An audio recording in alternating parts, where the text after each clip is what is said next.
कम संसार के प्रति कर्तव्य करना, उससे कभी मुकरना मत, विमुख मत होना। जिसका जो कर्तव्य है करे, लेकिन प्रेम तो परमात्मा से करे। उसको बचा के रखना, उसको संजो के रखना, संवार के रखना, और अर्पण प्रभु को ही करना।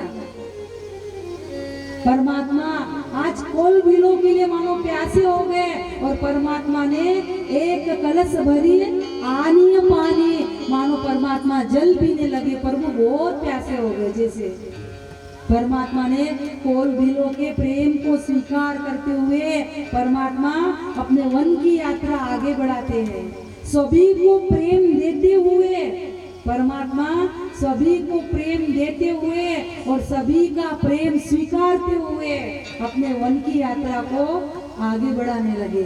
आगे राम लखन बन पाचे, तापस वेश विराजत काचे, उभय बीच श्री सोहहि कैसी, ब्रह्म जीव बिच माया जैसी।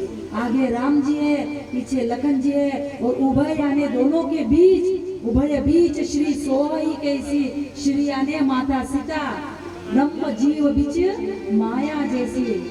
परमात्मा राम लखन जानकी अपने वन की यात्रा को आगे बढ़ाते बढ़ाते आए भरद्वाज जी के आश्रम। भरद्वाज ऋषि के चरणों में प्रणाम किया, भरद्वाज ऋषि का आतिथ्य स्वीकार किया, ग्रहण किया। भरद्वाज ऋषि से रास्ता पूछा, मार्ग पूछा। भरद्वाज ऋषि ने अपने 4 शिष्यों को प्रभु को रास्ता बताने के लिए भेजा। परमात्मा भरद्वाज जी का आतिथ्य सत्कार स्वीकार ग्रहण करके परमात्मा आगे बढ़े, और कहाँ आए? प्रभु आए वाल्मीकि जी के आश्रम में।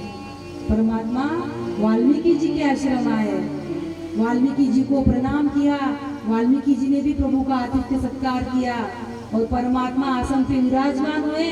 और परमात्मा ऋषि से, वाल्मीकि ऋषि से पूछने लगे, हे ऋषिवर, हे मुनीश्वर, मुझे 14 साल वन में बिताना है। कोई ऐसा स्थान बताइए कि जहाँ रहने से किसी को कोई कष्ट न हो, किसी को कोई तकलीफ न हो। मुनि उद्भे गुण पावहि कोई। राम जी क्या पूछ रहे हैं? अरे राम जी से किसी को कोई त्रास तकलीफ हो सकती है क्या?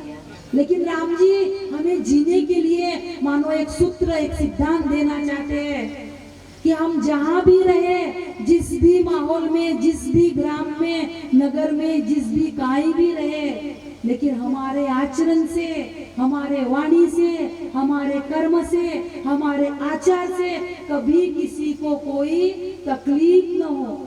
इतना अपने अत्र तत्र इतना हम जरूर ध्यान रखें कि हमारे वजह से किसी को किसी प्रकार की कोई तकलीफ न हो, कोई कष्ट न हो।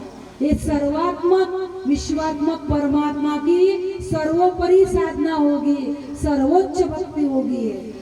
ये छोटे छोटे सिद्धांत है ये, लेकिन ये हमारे जीवन को 4 चांद लगा सकते हैं। ये बहुत छोटी छोटी बातें हैं, और हम इतना सब ध्यान रखें ना, तो राम राज्य आने में कोई देरी नहीं है।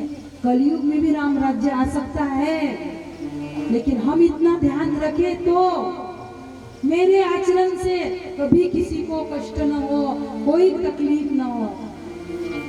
राम जी कह रहे वाल्मीकि जी से कि प्रभु मुनि उद्भे गुण पावहि कोई, मुझे ऐसा स्थान बताइए कि जहाँ रहने से किसी को कष्ट न हो। वाल्मीकि जी ने कहा, वाल्मीकि जी मुस्कुरा दिए, हंस दिए, प्रभु आप मुझे स्थान पूछ रहे हो? मैं आपको पूछता हूँ कि मुझे कोई ऐसा स्थान बता दीजिए कि जहाँ आप न हो। वाल्मीकि जी क्या कर रहे हैं? प्रभु मुझे कोई ऐसा स्थान बता दीजिए कि जहाँ आप न हो, आपसे रहित ऐसा कोई स्थान है भला? परमात्मा से, अरे वो कण कण में चराचर में व्यापक परमात्मा है, आपसे रहित कोई ऐसा स्थान है कि जहाँ आप न हो प्रभु? और मैं जानता नहीं प्रभु, मैं कौन? आप जानते नहीं? ये वाल्मीकि जो मरा मरा मरा मरा कहकर ये वाल्मीकि बना, ये रत्नाकर डाकू वाल्मीकि बना। उल्टा नाम जपत जग जाना, वाल्मीकि भय ब्रह्म समाना। ये वाल्मीकि कौन? ये आपका नाम जप के तो आज इस स्थिति तक पहुंचा है प्रभु, और मैं जानता नहीं हूँ आप कौन हो। श्रुति सेतु पालक राम तुम जगदीश माया, जानकी जो सृजति जगु पालती हरती रूप पाई कृपा निदान की। प्रभु आप तुम जगदीश्वर हो प्रभु। और ये सीता मैया माया है, उत्पत्ति स्थिति लय करने वाली है, तुम्हारी माया है प्रभु। और ये लखन कौन है? ये शेष के अवतार जो सहस शीशु ऐसु मही धरु लखनु सचराचर धनी सुरकाज धरि नर राज तनु चले दलन खल निशिचर अनी।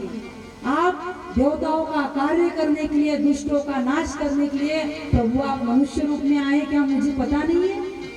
ये लखन शेष के अवतार है, क्या मुझे पता नहीं है?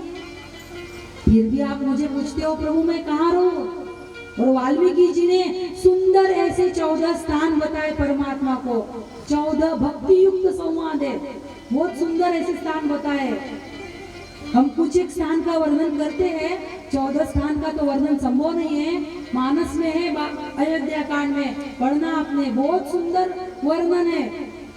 लेकिन कुछ एक स्थान का हम वर्णन करते हैं, गायन करते हैं, और बाद में वाल्मीकि जी प्रभु को स्थान बता रहे हैं। जिनके श्रवण समुद्र समान कथा तुम्हारी सुबह सरियाना। जिनके समुद्र समान कथा तुम्हारी सुबह सरियाना। वरहि निरंतर होई न पूरे दिन ये कहु गृह